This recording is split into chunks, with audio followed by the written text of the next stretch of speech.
Today I'm going to pit the AutoFlex against the AutoFlex. What's happening, Panda Nation? Peter Von Panda here. I have two AutoFlex shafts in my hand here, and I've actually made them to be nearly identical because one of the questions that I get a lot in the comments from my AutoFlex videos is, why are you using this particular AutoFlex shaft when your swing speed is so slow? So generally what it looks like I have is about a 73 mile per hour swing speed, and the AutoFlex here has certainly helped to get that up. Test after test, video after video, it shows that no matter what I pit this against, even a super light shaft like the Grand Basara, this still comes out ahead. So I have really loved it. I've played with it not only in the simulators, but now numerous rounds of golf, and I will say that it works. It is no joke. I'm not exactly sure how it works, but it works, and I will never go back. You can never go home. And I wanted to answer the question of why I play the SF405 instead of the SF305X, which is what they actually recommend for my swing speed. And the answer is pretty simple. Despite the fact that I was doing some reading and I watched a lot of videos, and thank the guys at TXG for really turning me on to this, they didn't have a lot of testing that was comparable to me. Even though Matt swings at about 110 miles an hour and we look like twins for the most part, I guess I just don't have the same swing speed as him. And so that's weird. But what I did is I actually looked at their offerings, and despite the fact that the SF305X looked like it was designed for swing speeds between 70 miles an hour and 90 miles an hour, I thought, well, after a year of working on my swing and maybe getting my swing speed up, which I really haven't done that much, but I wanted a shaft that maybe I could grow into. I also thought that maybe if I don't capture all of the benefits of the AutoFlex, maybe I don't get the full 5 mile per hour addition to your swing speed, that I still might get 3 or 4, right? Maybe just a little bit less than you're supposed to with the ideal shaft. And because no one has them in stock and I can't test them out anywhere, it was a little bit of a gamble, and so I kind of took the middle offering there. I thought, well, maybe I won't go to the slowest swing speed and find that I'm improving my game over time and I'm kind of growing out of it. Maybe I'd rather get a shaft that I can kind of grow into. So I have the SF405, and I will say this has been fabulous. I actually feel like this is the right shaft for me. Now, that being said, a lot of people have asked, well, have you tried the 305? So I have the SF305X right here, and I will tell you that I can see some differences right away with it over the 405. It is definitely more flexible. I wouldn't say a whole lot more flexible, but it's interesting when you get the raw shaft without the adapter, without the grip on it, and you can hold it and look through the shaft. You can see, one, it's hollow all the way through. You can also see that the wall of the tip is maybe 2, maybe 3 millimeters thick, so it looks just like every other graphite shaft, but you can absolutely see the shaft under its own weight drooping. So if I look through the hole, you can see that we're looking through a curved shaft. So it is that flexible. The other thing is, it seems about the same weight, and it's certainly the same price. But what I have done here is I've actually gone ahead and taken my PXG driver here with my SF405 that I've played with, and I have gone ahead and I have duplicated everything about the shaft. Same adapter, same grip, same length. So I have two identical shafts here, and they are ready to play. Now, what I am going to do is go ahead and go to the simulator and just switch the head back and forth between these two different shafts and then see what the data tells me. Now, I can tell you what I am expecting out of this. I'm expecting that the whippier shaft here will probably give me more dispersion. I'm just kind of assuming that anything with more flex will not be as stable and not as accurate as the stiffer shaft. Even though this shaft is much more stable and gives me less dispersion than my original graphite shaft, I would be surprised if this doesn't give me more dispersion than this shaft, but is still more stable than my old graphite shaft. The other thing that I will say is I actually don't expect the SF305 to give me as much speed as the SF405.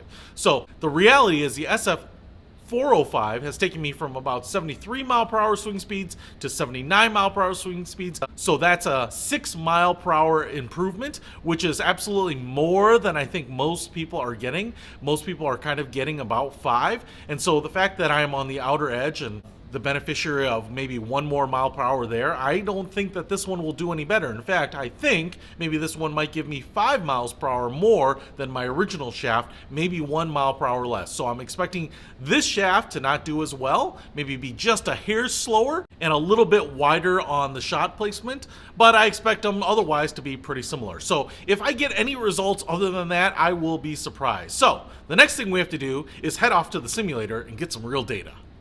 All right, just got back from using the GC Quad for an hour. I am a little bit wiped out, and I have been poring over these numbers, and I just don't understand what's going on. It reminds me of when you are presented with religion and you are a skeptic, and you are presented with miracle after miracle after miracle, and you just gotta throw your hands up in the air and say, I do not understand it. It is beyond my comprehension. Hallelujah, hallelujah, I am a believer. Because I am a believer in the AutoFlex. I tell you what, it has taken me a little while to just kind of believe that the AutoFlex is working, but I tell you, a number of times in the simulator, a number of times on the golf course, seeing the results over previous years, over previous shafts, over previous attempts to do everything I can to get more distance, I have really found myself to love this SF405, but that does not mean that there isn't room for improvement, and that's why I got this SF305X. Now, can this do anything for me? Like I said, the quad doesn't lie, I guess. I just don't understand what's going on. First of all, I want to tell you that when I put the 305 into the club, it is noticeably whippier than the 405. In fact, it whips so much that it actually feels a little heavier. Even though I don't think there's any weight difference between the 405 and the 305, it just feels like it's moving the head. And so what I think that's doing is it's creating more centrifugal force, kind of pulling the club out of your hand a little bit. So it feels a little heavier. It feels a little like slower, to be really honest, because there's so much whippiness to it. So that's one thing you're going to definitely notice. Now, I hit a bunch of balls. This was not my strongest attempt at the simulator. I think early morning, you're not really warmed up that much, but I wanted to hit both of these shafts so that I could do a good comparison to each other. Now, this is not the best performance I've ever had with SF405. Club head speed, I was getting 77.8 miles per hour, which meant I was getting a ball speed of 112.8 miles per hour on average. That's a little bit lower than kind of my upper range on that. I can get a little closer to 79 on that usually, but that's pretty close to what I would normally see. I would also say here that again, I didn't try to tweak the head, but I think the head and the loft here and the way it's set up is probably going to be pretty good for both of them. My launch angle here was 17.3 degrees. My backspin was 1803, which is actually just maybe a hair lower than where I would like to be. And dispersion was 14.2 yards, which is kind of about average. Looking at all those numbers, that's probably what I would expect out of the SF405. Now, I went ahead and swapped in the 305, and this is where it just gets a little weird. Club head speed, 81.5 miles an hour. That is an increase of almost 3 miles an hour over the last one, which was an increase of 5 miles per hour over my standard Aldila graphite shaft, right? So ball speed also was increased to 118.1 miles per hour versus the 112.8 on the 405. Dispersion was a little bit higher, 17.6 yards versus 14.2, but I think that's because of a little added distance, right? Launch angle also was a little bit higher, probably in the range of where it should be for my swing speed, 18.2 degrees versus 17.3 degrees. And as I think about it, I think a little bit of that is because of the higher flex in the 305, what that's doing is it's allowing that heavy weight in the back to kind of catch up with the front a little bit more and putting a little bit more dynamic loft on it. So that's actually maybe not surprising. What is surprising though is it gave me a little bit more backspin, almost 300 revs more. So 2158 instead of 1803, which I think actually helped. I would like to be in the 2000s, but not in the high 2000s, so that was fine. But here is where it all comes down to the nitty gritty, and the SF305 was carrying an average of 188.4 yards versus 178.3. So 10 extra yards of carry just by changing the shafts to the shaft that is supposed to fit my swing speed better? Are you kidding me? How is that possible? And then total distance is also directionally aligned there. SF305 carrying a total of 209.7 versus 199. Again, a little over 10 yards of additional distance overall. Now, I will say all of that's going to depend if you put it in the fairway or the rough. and conditions of the golf course and all of that, but it's 10 extra yards of carry. And this is where I'm just beyond trying to figure it out. I'm beyond trying to figure out how the shaft is whippy, flexible, and yet stable. How the shaft, with so much flex where I can just waggle it around and make it look like it's an entertainment toy for a cat, how it squares up at impact, right? I just don't really get it, and now I'm beyond trying to figure it out.